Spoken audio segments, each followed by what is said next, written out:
Good morning, students. Today in this class, we will see another teaching method, that is simulation and role play. Simulation, it is a teaching techniques used particularly in the management, education and training in which a real life situation and values and are simulated by substitutes displaying similar characteristics. It is an accurate representation of a realistic situation. Use of simulation: when the learners experience a situation through simulation, they have a clear understanding of variable inherent to the situation and can relate them to the clinical experience. Simulation allows for realistic learner involvement. Learners actually experience a real life situation or its consequences. Learners are allowed to practice rather than telling them how to do it. Types of simulation. Identity simulation. In this, actual system is used as a model. Example, pulse oximetry machine. Replication simulation. In this, operational model of simulation in its usual environment is employed. Laboratory simulation. In this, replication of employed in the laboratory with the features of real system represented. Example, CPR mannequin. Computer simulation is an abstract representation of a real system with the use of computer. Analytical simulation. In this, mathematical models and attempts to get solution by an analytical means. Role of the teacher: planning, purchase of a simulation package or develop appropriate capable of achieving the objective, cooperates with other faculty members. Facilitating. As simulation is in progress, the teacher can observe carefully the behavior of each student so that she can modify the viewpoints of a student in a better way. Debriefing. It should be done immediately after the session. Teachers summarize the whole session and encourage the participant to do self-analysis and give opinion regarding the role played by them and value the experience gained by them. Finally, the teacher explains the principle and concepts applied in simulation and how the students are benefited from the experience gained through the simulation. The advantages include: it helps the learners in the application of knowledge and skill in realistic situations.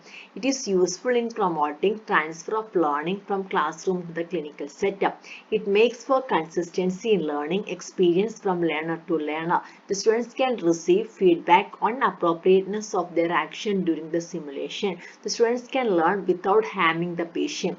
Disadvantage: it is time consuming to develop, expense in terms of money, time and energy. The group dynamics are not so good. It may be fail to attain the objectives. Next method is role play. Role play or social drama is a way of working out problems concretely and gaining more understanding of oneself and others. Purpose of role play: develop skill in leadership, interviewing and social interaction. Develop sensitivity to others' feelings by having the opportunity to put oneself in others' place by noting where and what a person does. Develop ability to observe and analyze situations. Give reality and concreteness to learning situation. Role play is a boon for the withdrawn student. She gets opportunity to come up and to overcome his feelings of inferiority. Principles role play include: it should be a simultaneous to think, he should be flexible, analysis and evaluation is essential to attain the maximum learning benefit. Role play should be brief, volunteer participation should be encouraged. Its value lies in the involvement of the whole group. The persons involved in the role play. First one is the director. Director may be the teacher or a leader from the group.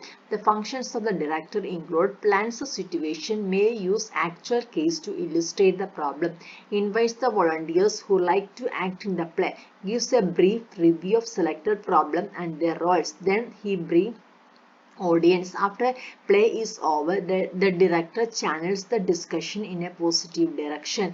After the discussion conducts the evaluative summary of the group thinking and concludes the session. The role players. The players are selected in terms of their willingness to act. After briefing, they get a 5 to 10 minutes time to simply establish the events and roles. Role is played by them simple as possible.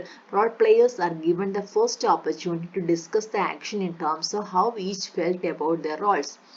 The third one is the audience. They should be hear and understand the audience, underline and the guidelines of the director before the role play starts. Factors influence the role play include level of the audience, time given to them, aim, language, organization, preparation, warm-up procedure, and follow-up.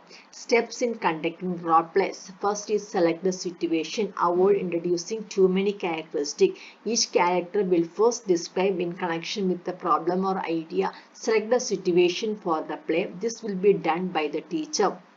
Select the role players. Assignment of the roles depends upon the teacher's specific purposes. Role players should be chosen in the light of teacher's understanding of the students and of their individual and group needs. Prepare the players and the audience. Players will require few minutes to concentrate individually on their roles. They will also meet to discuss the setting. Meanwhile, the teacher prepare the audience. Begin acting. Except unusual cases, role play do not last for more than 5 to 10 minutes. When the players begin to act, teachers take a back seat. Then follow up the actor. Once the action is over, the discussion begins. It is the observer's turn. They will express their ideas on the subject. So these are the roles of a role play in nursing that include develops team spirit, minimize the shyness, gaining insight, adjustment, learner participation, provides concreteness to the learning situation, create awareness, problem solving, expression of the feelings. Advantages of role play: it minimizes the shyness, it helps the students in adjustment, gives a free expression of feelings, it helps to develop team spirit and cooperation among the group members, it provides concreteness to learning situation, it facilitates and guides emotional expression, it encourages the use of problem solving skill in the students. Disadvantages include self-consciousness. The self-conscious students may not be spontaneous in acting, time consuming. If it is not realistic, then it will be a waste of time. It may distract from the internal message. Thank you. Thank you for listening. If you have any comments, suggestions, please let me know.